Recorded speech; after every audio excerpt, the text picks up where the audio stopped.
Hey there, Minifans. Welcome back to Nickel's Worth of Free Advice, the show for Minifans who read more than 2 books a year. I'm your host, Andy Morrison. Each week on this program, I'll be slinging a nickel's worth of free advice for my fellow Minifans, as well as the producers, the guests, the third chairs, and sometimes even the host of the Kirk Minahan Show.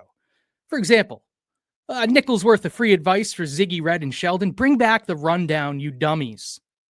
The rundown is about the Kirk Minahan Show. The guy the Kirk Minahan Show is named for, Kirk Minahan, loves the rundown, has asked for it to come back, and you guys can't even get together for like a Beatles on the rooftop reunion thing. I think that was a reunion when the Beatles were on the rooftop. The point is, guys, do a fucking episode. Come on. Get it together. Now, Ziggy, Red, Sheldon, did they ask me for advice? No. Is anyone who's going to get advice through Nickel's Worth of Free Advice, will they have necessarily asked for it? Probably not. But this isn't about them. It's not about you. It's about me and my thoughts, and this is my space to finally get them all out there. And I don't want to do it alone. I'm going to bring people on. This is, like I said, I said for people who read more than 2 books a week, but really, this is or 2 books a year. This is for Minifans who I want this to be a safe space to say things like safe space. And this is a safe space for Minifans who think way too much about the show, overanalyze the show, find deep meaning in the people and themes and events and the history of the Kirk Minahan Show. This is for people with a fucking head on their shoulders who like to think about the show and like to talk about their ideas about the show. And that's what we're going to be doing mostly on Nickel's Worth of Free Advice. Now, here, we'll get started with this episode. This episode's nickel worth of free advice is this. If Kirk Minahan invites you to engage with him, you probably should, because he will most likely make you better. Allow me to explain. Although, actually, allow the guests to explain. I'm about to bring on the man who is responsible for the return of Nickel's Worth of Free Advice, a man who, until perhaps this very moment, had achieved the rare status of being well-liked, maybe bordering on beloved as a third chair, a returning, rotating third chair.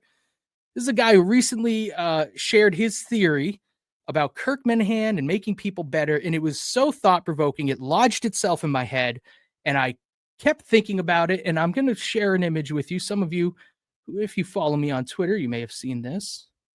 This is something I shared on Twitter that I was vacuuming and it just hit me. I was thinking about what Bio Dude had said, and it hit me.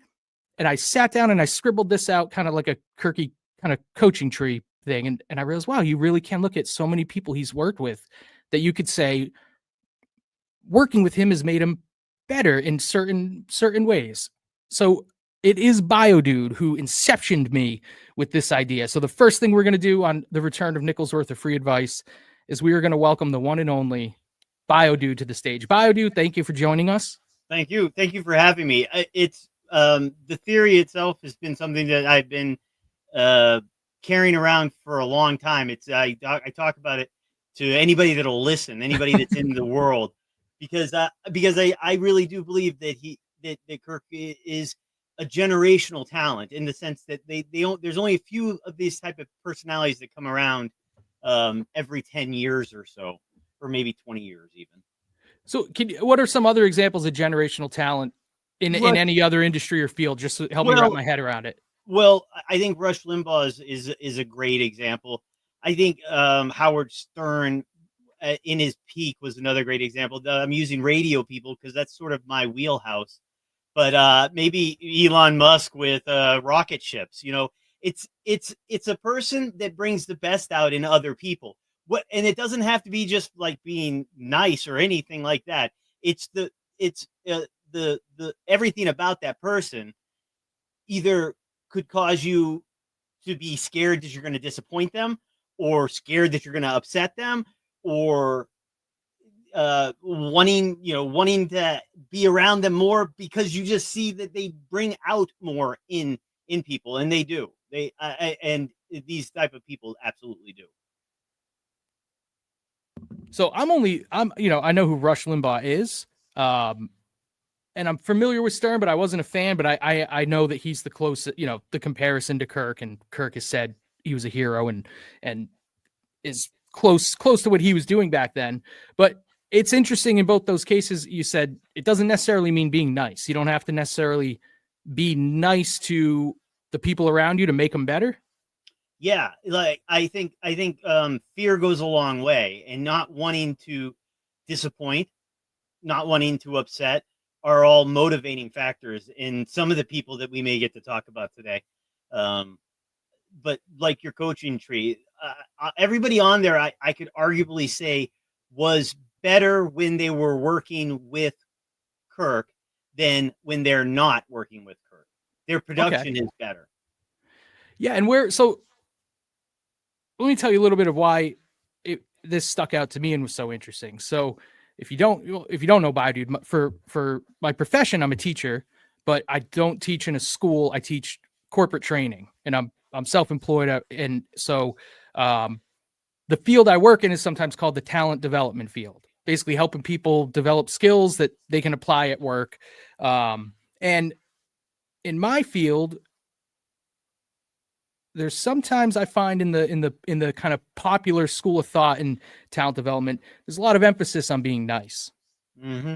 And so part of what you pointed out, when you said it's not that you necessarily have to be nice to get the best out of people. That was part of the intriguing thing to me too, is that Kirk is I'm convinced, I feel very strongly, just a genuinely good guy.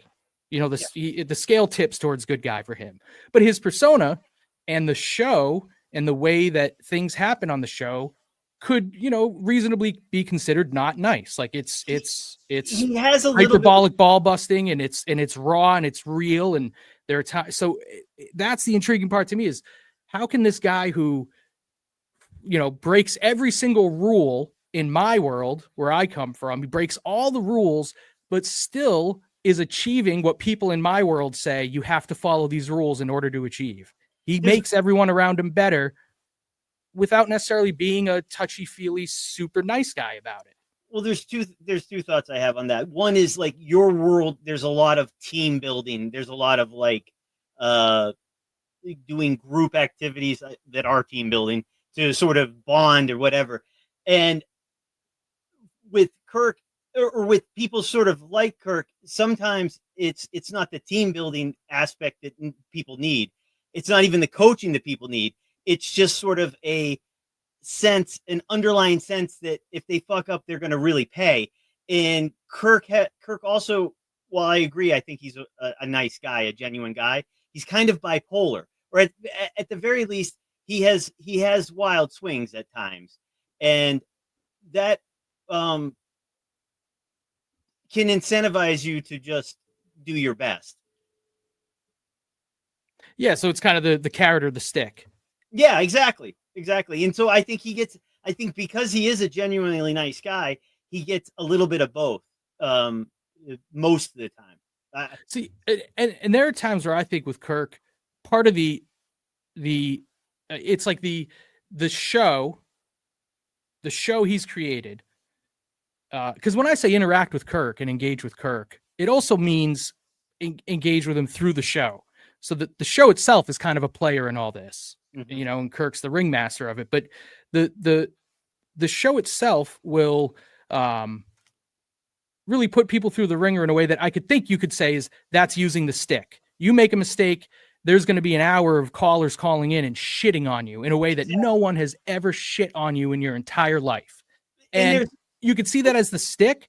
But what I want to talk about today at one point is I think, yes, that's the stick, but that Kirk also is using a carrot. Like he is actively trying to help people and isn't totally reliant on that fear factor, do what you need to do out of a fear of punishment mode. I think it's some of that is more content driven than Kirk's intent or the amount of care he might have for that individual. I think he cares about everybody around him a lot more than the persona leads you to believe. And I think you get that when you have when the third chair or the people that he's interviewing, when you delve sort of into their personal life, really, even the stuff with what's going on with Cullinane right now, like you kind of see, or you better one is Big Cat. Like what he really did for Big Cat is a blessing. Like Big Cat was carrying around a weight around his, like, around his chest. Like this thing, it to the rest of the world is not that big of a deal, was a huge deal to him. It really was. You can see that. And I think that, like, freeing him from that was actually like a big help in the end. And I also think it's more quantifiable when it's somebody that he's working with. The show people, I think there's more of a big stick with sort of the third chairs and things like that. Whereas if it's somebody that he actually has to work with, when you're going to get a mix of good Kirk, bad Kirk, I think it's more quantifiable to like speak to sort of what you were talking about. Yeah, and I think too with the show and with the way he treats the people that work with him. Actually, hold on, Badu. Before I go down that avenue, I want to circle back to something you said about Big Cat. You said Kirk freed him from something. Mm-hmm. And that ties in perfectly to part of what I wanted to lay out for you today is my theory about when I think about how is Kirk making people around him better while also breaking all the rules that I've learned of how to traditionally help people get better. Mm-hmm. And the thing I've homed in on is he forces people to confront that which they would much rather avoid and that they otherwise would continue to avoid if not for the fact that they have chosen to engage with Kirk Minahan. So Sure. when the nickel's worth of free advice is you should engage with Kirk Minahan if you're asked to, it's because in his way and his show's way, the more you engage with him, the more he is going to get you to a place where you end up confronting something very deeply personal to you that you really need to confront. And that's a very difficult thing to do. And that's why so many people get broken by it. And Big Cat's a great example, but I'll say this about Big Cat. I don't know if Big Cat really confronted what he needs to confront in that whole issue. Like my honest take on Big Cat is that he copped out. All right. The fact is he lied and he deceived. And I'm not saying those are cardinal sins. Those are sins I've committed many, many times. But he lied and he deceived and he had reasons for doing it. And he covered that up and he perpetuated a persona and he perpetuated beliefs about him as a person out there that he knew were not true, but that benefited him professionally. Yeah, and that made him He's sick. Been allowed to... I'm sorry? That made him sick inside. Like you can see that he was like upset about that. And has he said it made him sick inside that he lied? Because I read his blog post and he never said the word lied. He never said I deceived. I get the sense from Big Cat, everyone let him play it off as, oh, you silly goose. You kept this big secret about where you're from and you didn't need to. The big secret is that he lied and that he suppressed the truth and used his power to do so. That's the real crime that Big Cat committed. And I have not heard him fess up to that crime. And I've gotten in trouble for trying to put myself in Kirk's head before, but I get the sense I think Kirk probably is more on my side of that fence, that Big Cat has once again wiggled out and just fallen back into, oh, I did something wrong, but feel bad for me for it. And everyone around him who relies on him because he's the most powerful fucking guy there except for Portnoy, of course no one's calling him out. He's a very powerful person in the company. I could meet you halfway on this. Like, I do think he's owned up to it as much as he needed to. I would need evidence of that he has said, I lied to advance my career when I was early and didn't know better and made a mistake and then kept making the same mistake over and over. But that's what he did. That's what he fucking did. We have to agree to disagree on that part. No, there will be no agreeing to disagree on Nickel's worth of free advice. No, that's fine. No, but I mean, like to move it along. Okay, Freddie. To agree to disagree because I can only go so far. I feel like he's done his mea culpa. I think the blog and just having the answer to it, having to listen to people from ESPN and like other websites and things like that take like ridiculous shots at him, having to deal with Steve from Gloucester like nonstop for a month, every tweet something about Boston. That's for me, that's enough. And again, this is such a little crime. It's not like he claimed to be That is not a little crime. It's not a little crime. And Bio, dude, maybe this is a future. I have a list of potential future episodes for Nickels Worth of Free Advice. I was going to do one of my Nickels Worth of Free Advice for Big Cat on this issue. So maybe this is a deeper discussion in a future episode, because certainly we definitely disagree, but we're doing so agreeably. And that's how we roll here on Nickels Worth of Free Advice. Like I said, everybody, it's a safe space for the weirdos like me and Bio do. What do you think of my criteria for the guests? You meet it? Yeah, absolutely. I loved your intro altogether. If I could say something about the rundown too, it's just the time slot was genius. It was the perfect time, like Saturday morning, Sunday morning kind of thing. Saturday morning is just like nothing else is going on. It's a perfect time to recap the week. Their chemistry was amazing, and they were able to sort of move along storylines too, which doesn't happen as much without them. Because they're all really tuned into the show and sort of tuned into the drama, so to speak.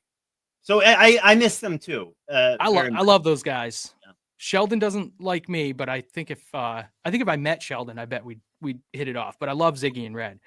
And have you run into this real quick in your Minifandom? Have you gotten caught between feuding Minifans? Because like my closest people are Menners, and I would say Red and Ziggy. And Red and Ziggy are kind of like together, and they fucking hate each other. Like there's really like deep resentment there, and I've forgiven everybody for everything. Everyone is like, I'm sure everyone has done fucked up stuff to other people at some point, and I'm kind of like, I give everyone the benefit of the doubt. We're playing in this sandbox of insanity. I can't hold too much against you for being a maniac when that's what we're fucking here to be.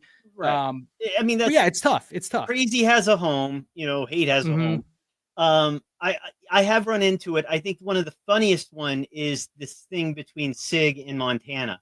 Like Montana just can't stand Sig and like blocks him all the time. And it quietly and slowly eats away at Sig. I can see that because, I talk to him all the time. And it whenever it comes up, it's funny how much it bothers him that Montana just will have nothing to do with them. I can relate, Biodu, because I unblocked Sig because you told me you guys are actually personally close, and we're personally close. He's a giant lib. You guys would get along probably. Actually, he's very like touchy-feely and sensitive. Yeah, but I'm not a giant lib. Oh, okay. Well, I think you are compared to me. No, I'm a liberal who has to sometimes keep quiet about just how okay I am with Donald Trump. Yeah, well, there's a lot of people like that. But there's just certain issues with him, and for me, where I could never vote for him. There's just certain social issues I cannot ever vote for. But Sig's in that area too. Probably even a little bit more to the left, but still just by nature a wonderful human being. So it worked out okay. I'm unaffiliated largely because of Donald Trump. After 2016, I was so like, that's one thing he did do for me. He did help me see like he's such a disruptor. Speaking of generational talents and disruptors like Kirk, he disrupted my view of the Democratic Party. Yeah. I was like, I cannot be part of a party that just lost to this guy, and they have done nothing since then but disappoint me and embarrass me. And I just feel very firmly in the middle, and almost in the middle, like burying my head under the sand. Like I just don't want to pay attention to anything at the federal level anymore. Well, it's interesting how he will drive people towards the middle, because this go around, I think what you're going to see is a lot of people getting tired of all of this fear mongering. Like it's just over the top. And we can get back on subject here, but just real quick, like the fact that everything is a constitutional crisis, that stuff is going to wear on just normal people that are just paying attention. Like everything can't be a constitutional crisis. And if you just keep saying that, at some point you're going to lose more and more people on the liberal side of things. Yeah, totally agree. We have digressed a little bit. Right, exactly. Is that okay with you? It's fine. It's fine with me either way. But like I was saying, if we're going to stay on topic as far as Kirk makes you better. I By have forcing you to confront. Yeah, I mean, very much so too. Let's put it to the test a little bit. So our operating definition here is engaging with Kirk, which usually means we're talking about through the Kirk Minahan show, is going to somehow make you better, because the more you do it, eventually you will have to confront something about yourself that you would otherwise have avoided. Mm-hmm. Is that fair to say, Bio Dude? That's absolutely fair to say. And like, I think the perfect person to start with for this is Blind Mike. Would you like to see a clip? Sure. I've got a clip queued up. So I agree. I also was hoping we would talk about Blind Mike, because I think Blind Mike is the first guinea pig in this whole experiment that we're trying to look at of does the show and Kirk make you better by forcing you to confront something about yourself? Mike, I think it was his hiatus from the show was, in my view, him finally confronting really the reality of his disability and his vision impairment, his blindness. So here's a clip. Can he do it, folks? Can he succeed where John from Scranton has failed so many times? Called it. I never heard the term. I can't remember. I'll have to ask when I go back to the ad dive. They called it like curtaining or closed curtaining or something like that. But it's where your like eyes fade to black for like seconds, but it's like a startling thing. And even like just now, I got what they call like floaters, where you have little things floating around your eyes. Yeah. And my vision gets blurrier when that happens. So it's literally like I'll be out, like I've gotten to the point where I'm afraid to go places alone that I've never been, because I'll be on a flat surface, like a flat, pavement or something, but I'm afraid to walk because I'm afraid like the stairs is going to come up or something. Like I can't see shit that's coming up in front of me. Steve, I don't think you understand this is very hurtful. That was not your. So I mean, even that moment, like this is Mike announcing his departure, sharing just such raw personal stuff, and then the laugh track comes in, and Mike's little quip of, "You realize this is quite hurtful." That's the whole show in a nutshell. It's like, yes, it's quite hurtful. That's what we're having fun playing with, is these hurtful behaviors that you can't do in normal society. And talking about them is like opening a wound sometimes, but I mean, like, I think I don't mean to like talk down to Blind Mike or anything, but we're talking about somebody in his 20s and he knows he's losing his eyesight and he doesn't know how to read Braille yet. Like he was destined for a giant train wreck if somebody hadn't stepped in. And it's sad that, like, his parents didn't, but I don't know, maybe when you're so close to the situation, you don't feel like you have the authority to step in or whatever. But Kirk was right at I think Kirk was at the right time and the right person to do it. Yeah, and it's interesting that not to pass judgment on Mike's parents or anything, but let's assume I'm making an assumption here. It feels safe to me to assume that until he started working with Kirk, maybe Mike didn't have someone pushing him in a way to confront these things. Now, exactly. Kirk never said to Mike, "You're losing your vision. You are not dealing with it properly. I think you should consider going to a school that will help you learn to adjust." He never directly talked about this issue with Mike. And that's interesting. It's more like, I think it's the, constantly, they did talk about Mike's vision a lot, but Kirk never explicitly said, "Hey, Mike, here's what I think you need to do. Here's the thing I think you need to confront." But he still helped Mike get there. And in this clip, what I found interesting was Mike's breaking moment, he said, was when he noticed, he said, I was angry a lot, snapping at people in my family. I remember that. I know. And yep. Ted Sellers and Steve from Providence were going to do a like Minifan related prank on Mike. And Mike kind of snapped and lost it. And that to me is, there you go. It's like Kirk's not making you confront this thing, that's really a core problem you need to get a handle on. But he's got you participating in this world that's testing you. And when you break, you realize, why did Ted Sellers just break me by trying to prank me? Oh, maybe it's not really about Ted Sellers. Maybe it's about this other, like that. And that, like, Mike's the guinea pig. That might be the formula of how the show fucking gives you like a place to sort of play and get there where you can actually recognize what the fuck your real problem is. Well, there's definitely a word that we haven't said yet that I think plays into it, and that's like introspection. Pistachio, I know, exactly. Close. Introspection, though. Like, I think one of the things that maybe is what starts the ball rolling is that Kirk is looking at you, causes you to kind of look at yourself. Yeah. And I think the world needs a lot more of that anyways. I think people in general would be nicer to other people if they like took some time and sort of did a little self-introspection. But do you sometimes need to be shit on to kickstart a certain type of introspection? But I think some people do. I think some people definitely do. I think Justin may be another person that needs that to really, kickstart his next, take him to the next level. He's somebody. Did you say Justin? I did say Justin. Yeah. This man on the screen with tears in his eyes. Exactly. And okay, let's go. Yeah, let's talk Justin. I think that what we're seeing right now is his transformation, the next step in his progression as a Kirk transforming him.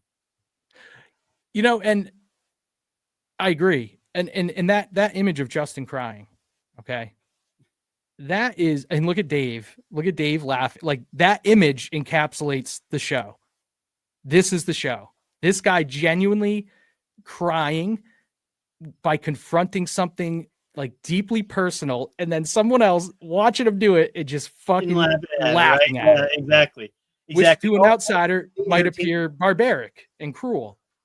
But in a way, it's like, well, you're not here. You're not here for the whole show. You don't know. You haven't seen the beginning, middle, and end. Like, this is a process. Yes, if you step in and look at it, it looks like, Kirk telling Steve to play the laugh track while Mike is holding back tears talking about this thing. Like, that's, if you show that clip to your spouse who's not a Minifan, it's hard to explain. No, he's not really an asshole.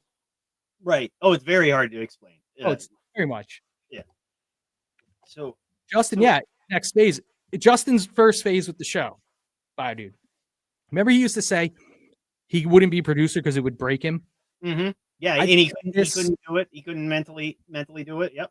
I think this is what, whether he was conscious of it or not, when he said it would break me, he was referring to this process, the Kirk process, whatever it is he's putting you through. Justin knew it would. So I think at that time, at one point, Justin would not have been able to do that segment and be that raw on air for that long.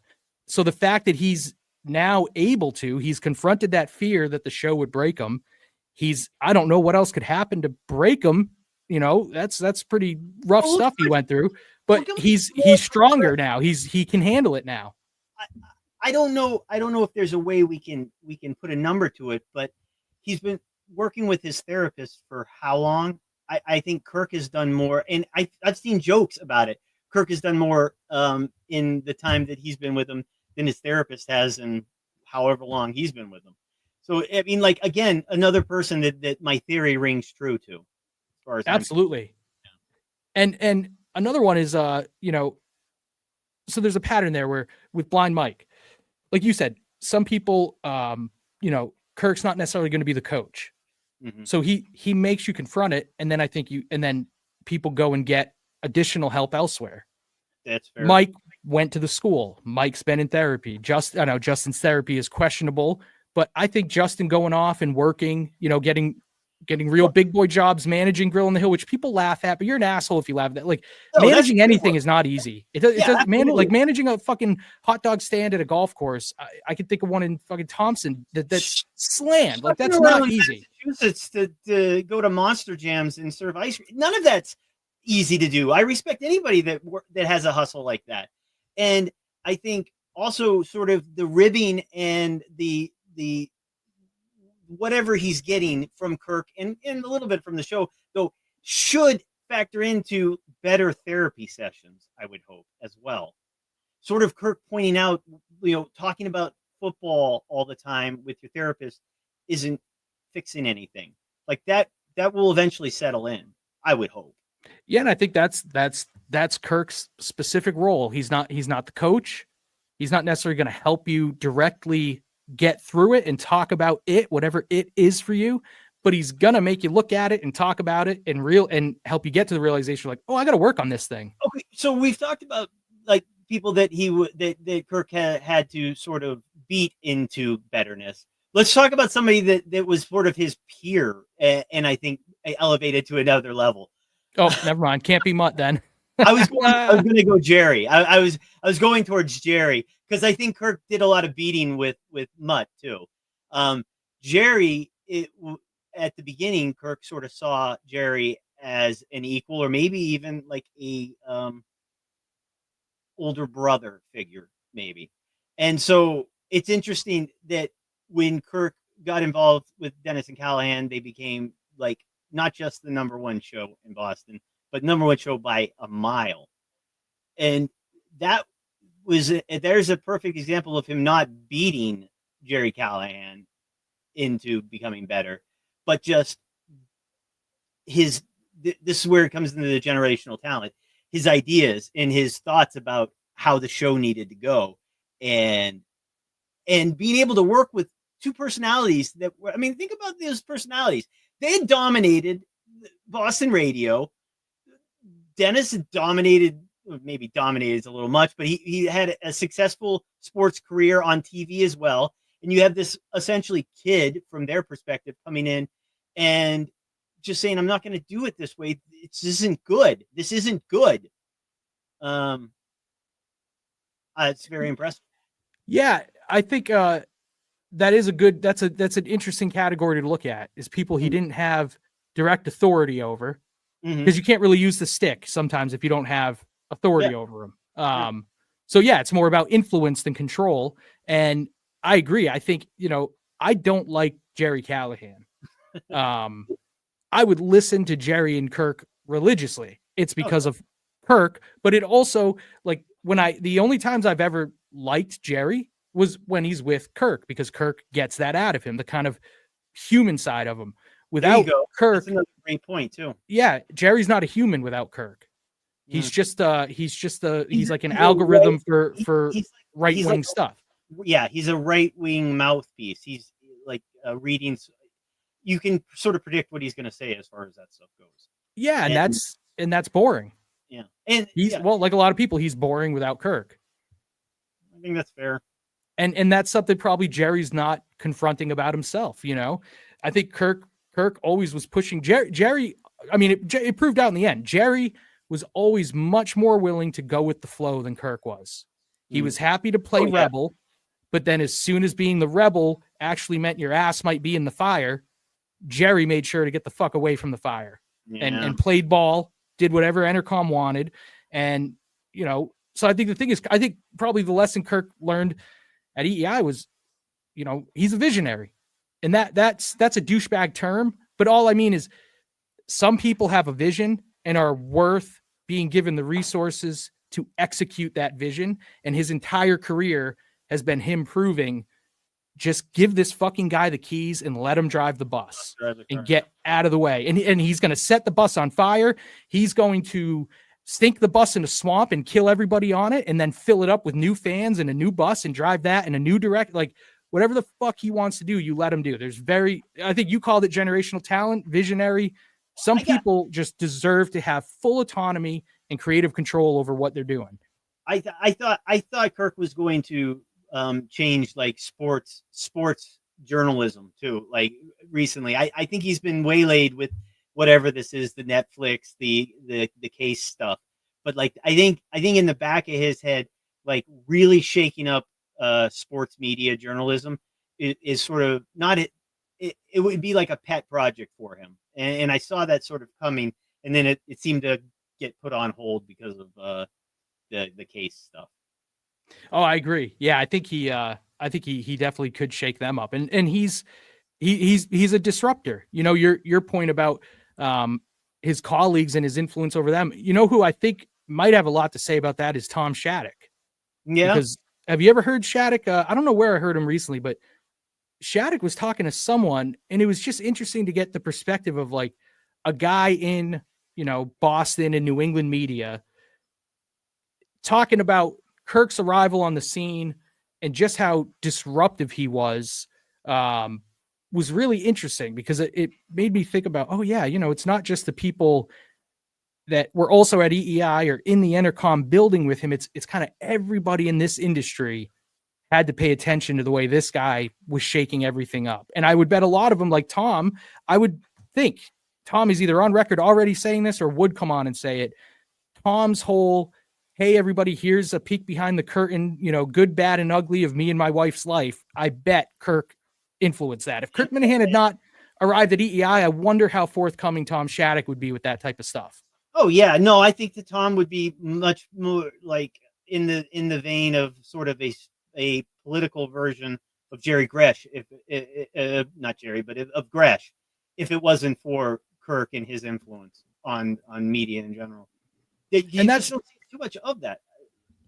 That's why I'm a fan. I've got a bit of evidence to support your theory, Bio Dude. So here's Jeff D-Low. I did ask him if I could quote him on this, so it's okay. First was me saying to Jeff, I don't know if no one remembers because I don't think anyone liked it. I had a tweet predicting that Jeff's fiance was going to that UConn game because Kirk was going to be walking her down the aisle, and you got to get to know the guy who's going to walk you down the aisle, right? But the kernel of truth in that joke is that the reason she was so seemingly randomly going on that trip was obviously Kirk has a significant role in the wedding, and it's important to her that she meet him.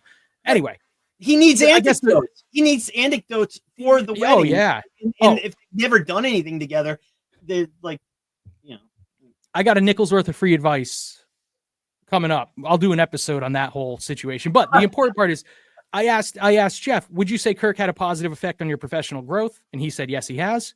And he said he'd be fine with me quoting him on that. I mean, it seems silly to even ask, but I think you could go to Jeff, you could go to Whitney, you could go to, well, maybe Portnoy. I don't know if Portnoy would ever acknowledge this, but you could go to lots of people at Barstool that Kirk has had a good influence on professionally. Yeah, you just ask them to, sit down for a second and think about it sort of unbiasedly, and it's unquestionable. I got a great one for you. That another one that wasn't the stick, and is only like tangentially the carrot even. But how about Mick? I mean, like what over the last 2 years, 3 years, the transformation. I'm a Mick maniac now, and I would have never thought that could have happened. But what Mick is doing is trying to be like Kirk. Like he imitates his style. And again, it's a success. So like I said, it leads right back to the fact that Kirk is a generational talent. Like no matter how you cut it, if you are around him, you're going to get better. So I had some notes on Mick.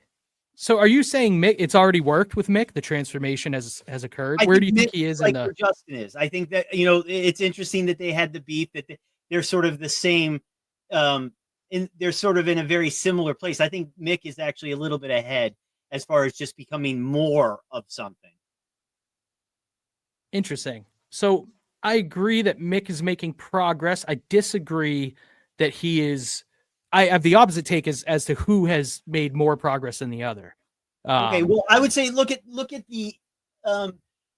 My argument for Mick would be like, look at Mick and the Minifans or Mike and the Minifans. I think it's good. I think it's really good, and I don't think Bath was ever as good as this version of Mick and the Minifans or Mike and the Minifans. Agreed. Let me here. Okay, here's why I think Mick is not totally there yet. Where are my fucking notes on Mick? Okay. So we talked about how Kirk makes you confront the thing, but he never directly tells you to confront that thing, right? So then that means let's look at what he does tell you to do. The rare cases when Kirk just straight up tells someone, you should do this, what Bio Dude, little trivia from our friend Freddie.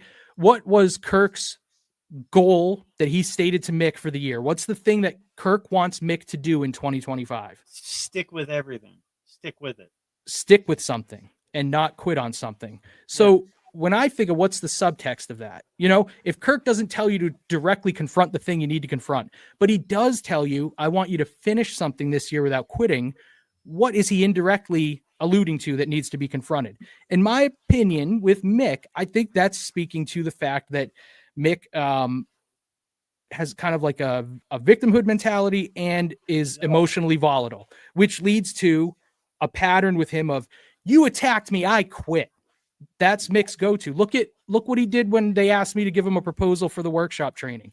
Immediately accused me of some nefarious scheme to get it. He constantly thinks everyone's trying to get him. And I think it's little brother syndrome. Like, I'm a little brother. I relate to Mick big time on this stuff. I'm cut from the same cloth as Mick. And maybe I'm a little bit further ahead in like dealing with some of this shit. But when you grow up a little brother, you grow up being fucked with all the time. So of course, as an adult, you're kind of programmed to think everyone's trying to fuck with you. That's Kirk's way of saying, Mick, you need to basically man up enough to get through a project, because in this world, if Mick ever wants to work for Kirk, he cannot keep getting so upset that he takes his ball and goes home. He can't. He stormed out of studio a couple times. He blew up the relationship after the South Dakota trip. He's got to get a handle on his emotional regulation, or he's never going to succeed working for the show. He'll always remain a tangential character in the orbit and popping up on air, but it won't be a professional job. I think he is. I mean, he's getting there. He's making progress. Just Mike and the Minifans. I think you might be putting a little bit of your own baggage into it too, because the emotional volatility, it plays into the show anyways. It's okay for me. It's okay as long as it doesn't go all the way to the edge where he storms out of the office. But he has in the past. But these 3 weeks with the show, and even with Colonnade makes him mad, so he kicks Colonnade off the show. But he's out there instantly asking for somebody else, and he got somebody else. He got a great get, but I'm sure he would have got somebody else anyways. You're right. No, can I just say you're right? You're right about the projecting. That's always there. Any criticism I ever have of anyone probably says more about me than them. But I will say with Mick, okay, so you're saying Mick has shown all these signs of progress. I agree with you on every single one of those. Another one he exhibited was on the show with Kirk on KMS this week. Mick at one point was like, I can handle Mike and the Minifans. Like, he owned it in that moment. Yeah. And I was like, good, Mick, there you go. But if I hear you correctly, you're kind of saying all this progress shows that Mick has done it. And what I'm pointing out is Kirk didn't say, Mick, we need you to go 2-3 months without. Kirk said this year. So yeah, I think Mick needs to keep it up. He's on the right track, but he needs to keep it up and show that he can play in this world without storming off. Essentially, in a nutshell, I think that's what Kirk needs him to prove. Yeah. I mean, I agree, and I'm saying that, and all I'm saying is that his progress is just a tick above Justin's right now, in my view. Yeah, that's interesting. Yeah, just because I have the opposite view. Well, let's address Justin and let's see where he's at. Prove to me that Mick isn't, that Justin is above Mick then. Oh, it's just longevity in the role. I mean, Mick, listen, every time, and this sounds like I'm shitting on Mick, and I'm not. I'm just Justin's issue isn't stick with it, or at least that's not his main thing. I think he didn't want the job, bio dude. He actively did not take that job before because he was so scared of it. So Mick avoids the job by self-sabotaging. Justin avoided the job, but was a little more self-aware about it. But I see them both as two people that are scared of that role and whether they could survive in it. And Mick's way of coping with that is to sabotage himself, get close to it, and then blow it up. And Justin actually has taken the step of being in that role and is proving that he can handle it. Well, that's it. That's if you're saying that role is the most important thing. But I see the picture of becoming just all around better person when you're working with Kirk or working with the Kirk. Bingo. Yes. So great point. My whole thing with that role is I am very much assuming that that's the result that Mick wants. Mm-hmm. And in my world, what I do for a living, you can't help anyone unless you know what result they want that is either I mean, eluding them or I that see they where no you're longer coming want to get. And then if you know what they want and you can show them some stuff and say, these things might help you get that result that's been eluding you. So for Mick, when I think about Mick, I think about what does he want? And I assume it's that job, but you're right. In a bigger sense, whether he gets that job or not, the progress he's made will transfer into every area of his life beyond KMS. And that's what I'm talking about with Totally all, agree. all of these people. Like, and that's what I'm talking about with Justin too. Like they're become all around a better person, which is what I see with absolutely every single one, everybody we've talked about today. And I've yet to find like the person that breaks that rule for me. Yeah, and that's true, by dude. And I think that applies to let me put up my model again, okay? Now, of course I put myself on there. Hold on a second. I'm gonna burp, but I'm gonna mute the mic. Oof, Menners yells at me if I burp. Yeah, you trying to be like Kirk Menners? I can't do the. Can you do the Aussie accent? No, I don't do accents. I can hear him in my head, like Menners, but I can't. I understand dialects very well. I can sort of tell if people are from like northern England or southern England. But where's Tim Smith from? I've only heard him once, and I couldn't understand a goddamn word he was saying. It's very thick. I would say southern London. John from Scranton just texted in. What time are you doing? Did you guys not get my? Oh, all right, never mind. I didn't get it. Yeah, I didn't get that first link. Okay, so you'll notice my note in my handout, my little thing was, a plus sign indicates advancement, and when you say, see, Gus is a great one. I just got to finish my point. Advancement in career and or professional and or personal development. So in our conversation, I wasn't really making room for this, but I want you to know in my thinking around this, I very much was considering your point you just made that the show making you better is not just about making you better in your role capacity with the show. That absolutely it applies. So for third chairs, in little ways, even like when I put myself on that list, okay, it's not to be, an egomaniac, which I am. I'm just saying in little ways, like, I do public speaking for a living.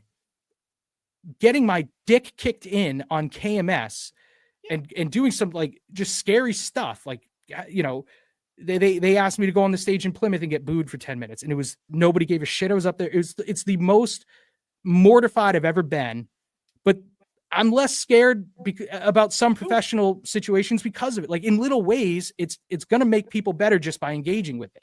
Exactly. And that's why I said, like, you have a minus for Gus and I would say a plus for Gus. Okay. How come?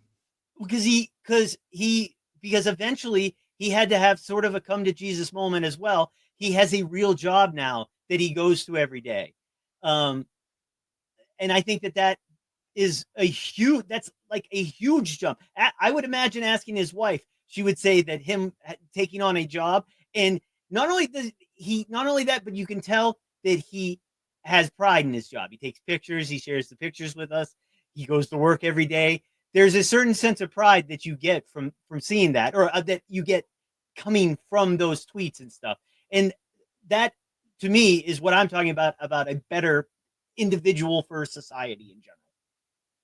Okay. I agree with that. Now that you point this out, my thinking here, I tried to factor in personal development and stuff, but even with Gus, when I'm thinking about why'd I give him a negative, it's like, I fucking hate Gus.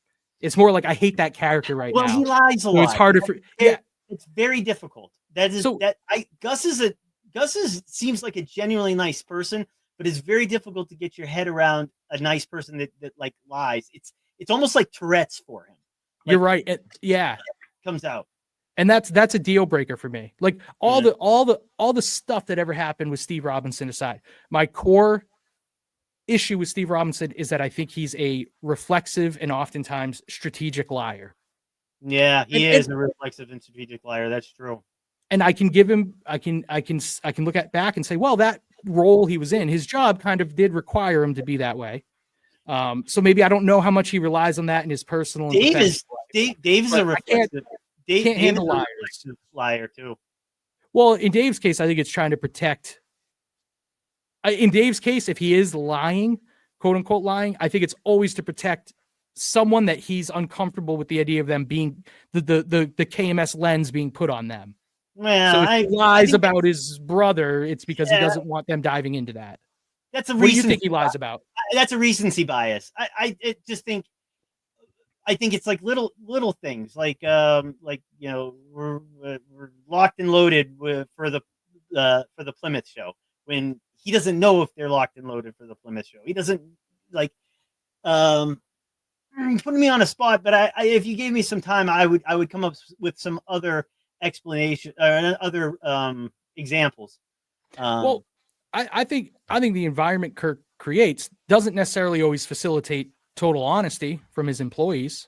Sure. You know, And that's why Dave might be lying about them being locked in because he's really unsure of it. And if he could be fully open, he'd say, honestly, Kirk, I'm not sure if we're locked in, but he knows he's going to get chewed out and made a sport of if he fucks up. And that's the fun of the show. But that does take a toll. And I think that's why, like, I think Kirk gets insulted by this notion, but I do think his producers, even Justin, like, you know, it's a unique and very challenging atmosphere that they're operating in. So it's not even a poor reflection on Kirk as a boss or the show or the experience if his producers all kind of are at the breaking point after 2 years. That might just be the natural byproduct of this insane universe he's created. And it's not, I think he takes it as a personal reflection on him, but it might just be, dude, you've created a fucking pressure cooker of content, and that, can only stick for so long. And that gets back to, as far as I'm concerned, these type of pressure cooker situations make people better. Pressure makes diamonds, so to speak. Yeah.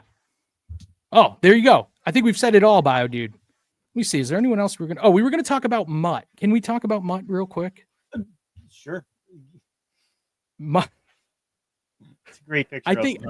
I think Mutt is kind of like Gus to me, in that you're right. There's lots of pluses you could point towards with Gus. And maybe I gave him a negative because to me, the core thing he needs to confront, he never confronted, which is the lying. You know, what is that about, Gus? And I think with Gus, I mean, I have ADHD like Gus does. So sometimes they'll be making fun of Gus for things that I 100% do.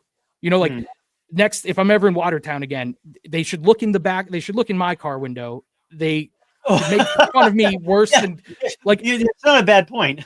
And Kirk is so not an ADHD person. You know, when he's like, Justin, why don't you just remove the trash from your vehicle when you exit your vehicle? Like I know from his perspective, it's that easy. And I understand from like a Justin or Gus perspective, why sometimes it's difficult to do these things that, you know, on paper are easy and should be done. So I have a lot of sympathy for Gus. And I know that with ADHD, there's a lot of shame. Like I'm embarrassed by, you know, like Menners producing my podcast has gotten to know me a lot and has gotten a firsthand look at how much I lack executive function. And it's embarrassing. I don't like people learning that about me. So for Gus, I kind of wonder, well, does that lead to a propensity to like lie and hide things? You're trying to hide what a fuck up you are in a way. But again, I guess I am just projecting onto Gus, but that would be my guess. I think he needs to confront why he feels the need to lie so much. And what would help him is I think it's a nervous laugh, but he kind of laughs when he's found out about it too, Gus. I know we were going to talk about Mutt, but I think what hurts him even more, at least maybe just for me, but is that like sort of smirk and the chuckle after he's found out that like he has been fibbing. That, because I don't think he means it. I think it's like Tourette's. I think that the lies sort of just spill out, and then the smiling and the sort of the chuckle or the smirk afterwards puts him in a worse light than he really is. Yeah, it implies like there's something sinister behind it. Yes, exactly. Or malicious. And like I said, that could be just me reading into the situation more than I need to. Let's go on to Mutt here real quick. So Mutt, similar to my thinking on Gus, is I feel like some people, Gus and Mutt, are like resistant to whatever this process we're talking about that Kirk has that makes people better. These guys are kind of like the exceptions that prove the rule. Yeah. Where Mutt, obviously from a content perspective, is better, but he still is making like his career choices and just if I was Mutt, I would go to Kirk and say, Kirk, you're my fucking manager. You just tell me what to do. But then when you think about it, like the show, by engaging with the show, it is Kirk telling him what to do. Oh, and he still doesn't do it. I'm going to have a stroke or a heart attack or something. Like, and this isn't healthy. That's why I appreciate Badu that I have someone I could talk to about this stuff. Mutt, the fact that Mutt doesn't work at Barstool right now, I could fucking put my fist through the computer screen. It enrages me. I believe he didn't want it. Like, because there's no other explanation. Because the brass ring was right there for him to grab, and he like literally just didn't grab it.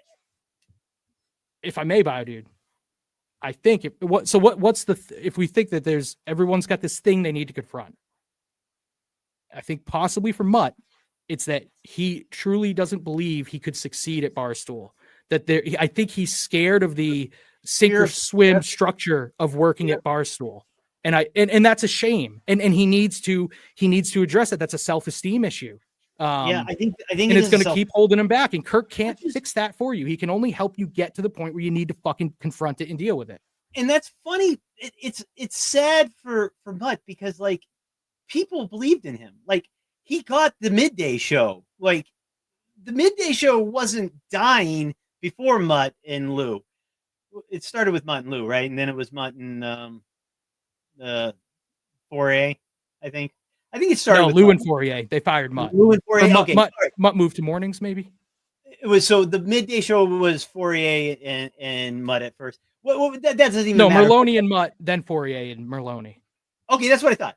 And then at one point, Kirk beat the dog piss out of Christian Fourier. Absolutely, in the hallway. Yep. Fucked him up. It was terrible. So all I'm saying is that people believed in him, and then even when the midday thing didn't work, they moved him to the night show. So like he shouldn't have what appears to be such a lack of faith in his own abilities.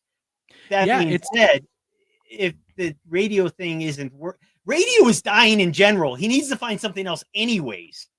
I wonder if he just thinks he's only capable of like a radio job where there's a lot of structure and you're not necessarily coming up with everything from scratch, soup to nuts. But he's proven by working with Kirk, you put him in an environment around the right people, maybe people that are going to drive the ideas more.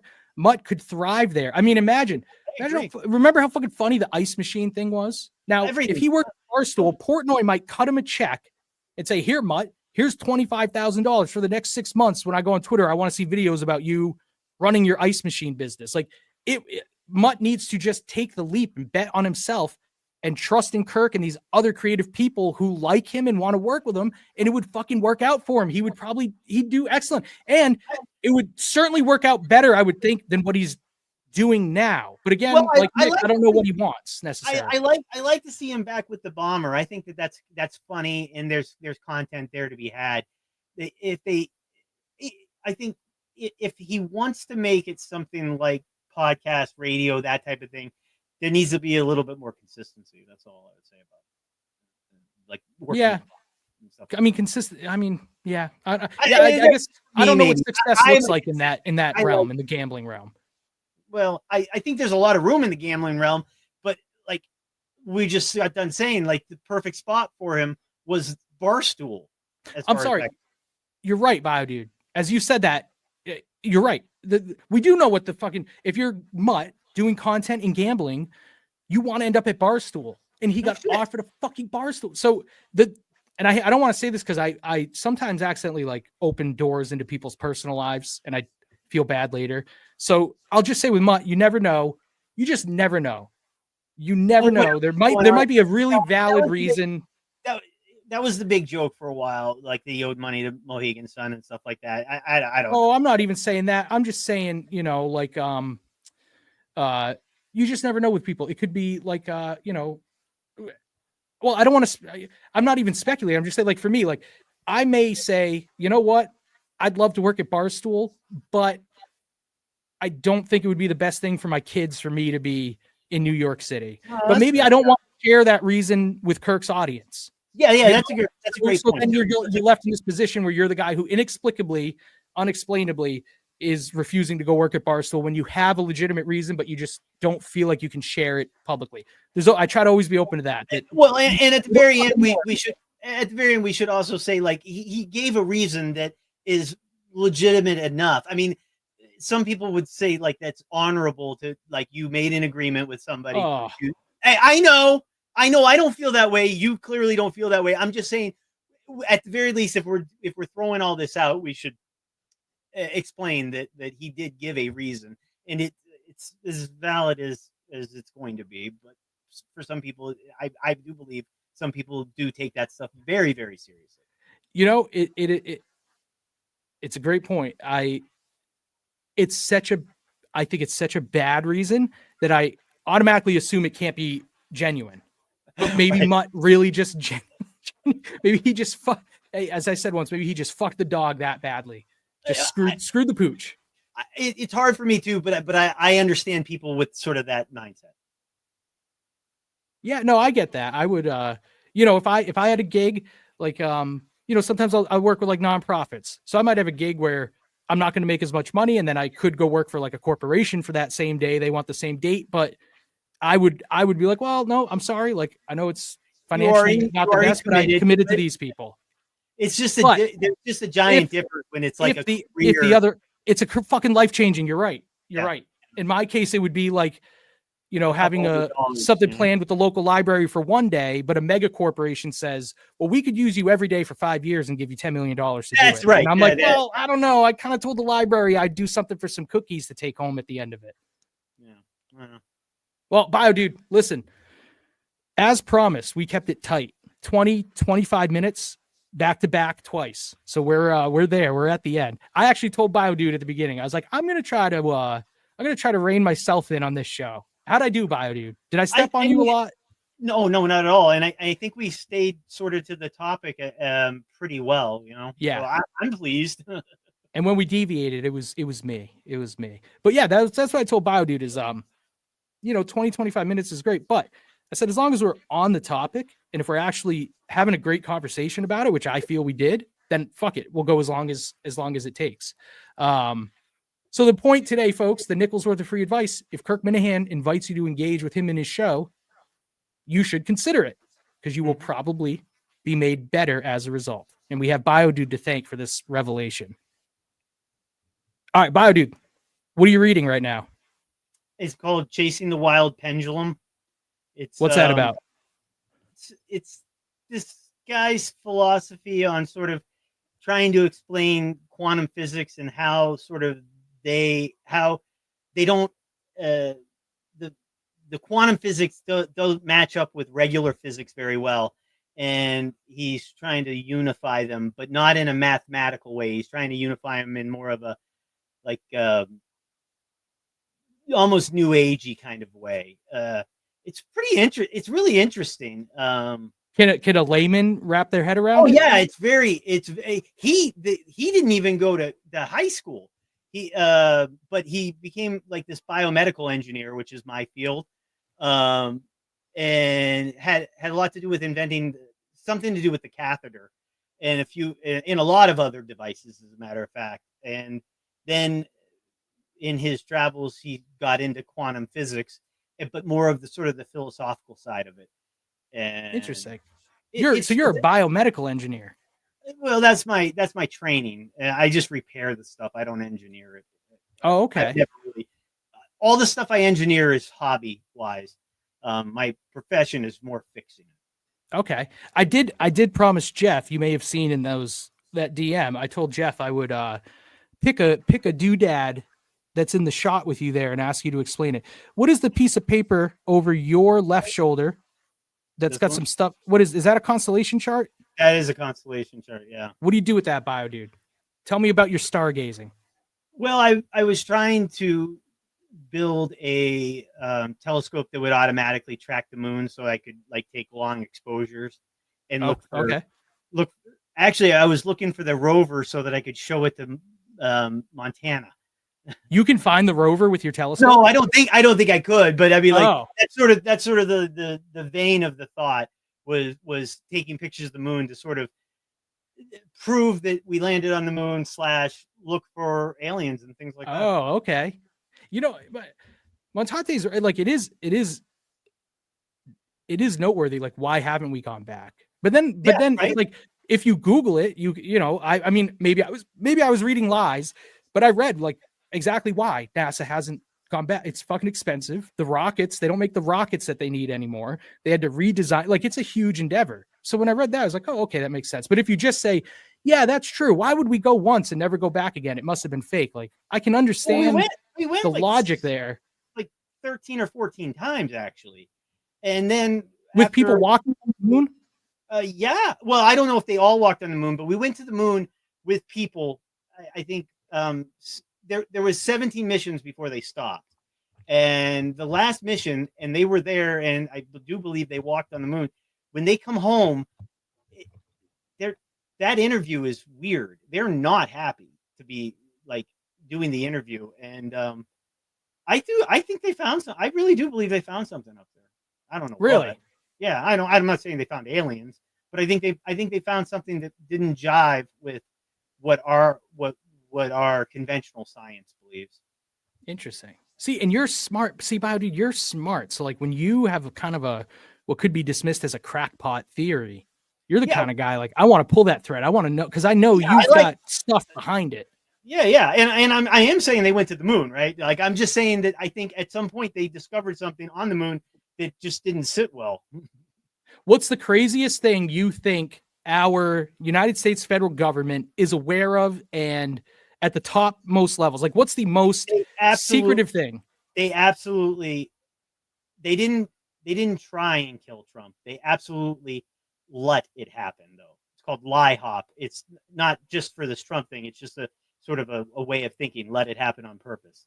They just looked the other way at the place out in Pennsylvania. Is that almost like subconscious sabotage? I think it's almost conscious. Yeah, I guess subconscious is a better way to say it. I don't think that they went out. Although I could be convinced that they did go out looking for somebody to do it, but I think that they just simply were lazy, and it happened because of that. Like, just yeah. I oftentimes find people will see conspiracy because they're like, how could a mistake this glaring possibly happen? It must be on purpose. And I so often find, no, it's just we underestimate how badly right? We can fuck things up. And that's exactly where this whole thing falls down. Like, it's right on that edge. But that's an interesting. Is it kind of like you might be consciously anti, say in this scenario, anti Donald Trump.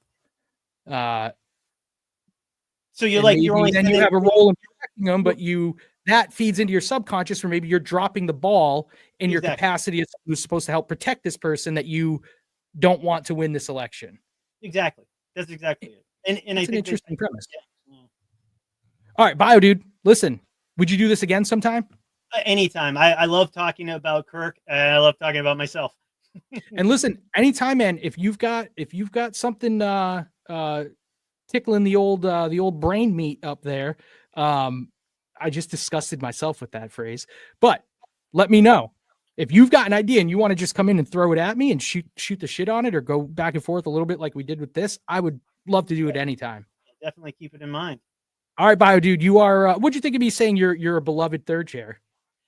Well, I was touched. I don't know, man. I mean, like, I haven't been asked back, and so it's been a while.